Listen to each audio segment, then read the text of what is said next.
There are a variety of ways to control your clouds in your scene. The first way is to move your cursor over to the left-hand side and then select on Weather. After clicking on Weather, there's a bar that controls the overall size of the clouds that are in the sky. So if you click on this bar, hold your mouse button down, and then slide to the left, it will reduce the number of clouds in the sky. As you pull the bar over toward the right-hand side, it will increase the amount of clouds in the sky. Now I've just pulled that bar back over so that it's in the middle. Now there's an option over here that says Type.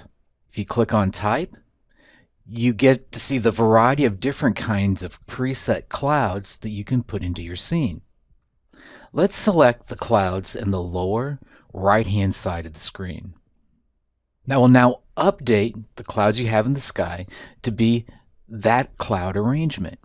If we decide to change it by coming down here once again to Type, maybe picking the one in the upper left-hand side, notice how we no longer have as many clouds in the sky, and that's because we have the new preset clouds here inside of our scene.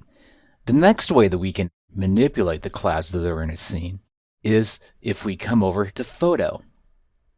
After selecting on Photo, click on the first gray box that you see here on the bar, then select on Effects. Now there are actually three different what I'll call cloud effects here underneath the Weather and Climate tab. One is Sky and Clouds, the next is Volume Clouds, and the third is Horizon Clouds. If we select on Sky and Clouds, we see that we have a variety of different ways that we can manipulate the sky and the clouds here just inside of this image. We can adjust the position by clicking on the slider bar here, holding your mouse button down, and then dragging it from one side to another. Cloud speed is if you have a movie. How fast are the clouds moving across the sky in the movie? There's this option here for the master cloud amount that will also affect how many clouds are in the sky. You can control the low clouds as well as the clouds which are much higher up in the sky. By having a combination of low clouds and high clouds, you can increase the depth that appears up in the sky. There's an option for cloud direction, which we really won't see in this case, but that will affect the direction the clouds are going when they're moving through the sky.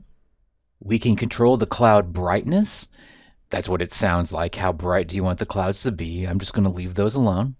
There's an option for cloud softness. And you'll begin to see that as you pull that over, it adjusts the way that the clouds display. And there's a few other commands, including the brightness of the sky and some preset clouds that if you click on the bar, drag them over, and you have the right settings showing here, you'll begin to see differences in the clouds up in the sky. To get rid of this effect, you can just select on the trash can, and if you double click on it, it will remove that effect. Another effect is by selecting on FX, then clicking on Volume Clouds. And you'll notice that you have very similar commands for the volume clouds as what we had for the previous clouds. You can control the amount, the height. There's an option here for adjusting the softness of the clouds, the position of the clouds in the sky. So these are all different effects that you can apply to your scene. I'm going to click on the trash can again, twice to remove that effect. Then there's an FX option, which is for what they're calling the horizon clouds. If we decide to adjust the amount, it will begin to adjust the overall amount of clouds that are showing up in the horizon. And if you look closely as I move the bar across, you can begin to see some of the clouds showing up, disappearing in the horizon. To get rid of that effect, I'll do the same thing. Come over here to the trash can, double click on it. So there's a wide variety of ways that you can control your clouds. If I select on the effects button one more time, we can control the clouds by using Sky and Clouds, which has the greatest effect, and it's the command that I typically will use. But you can also control voluminous clouds as well as clouds far into the horizon And you can add those clouds to your scene to get that look that you require.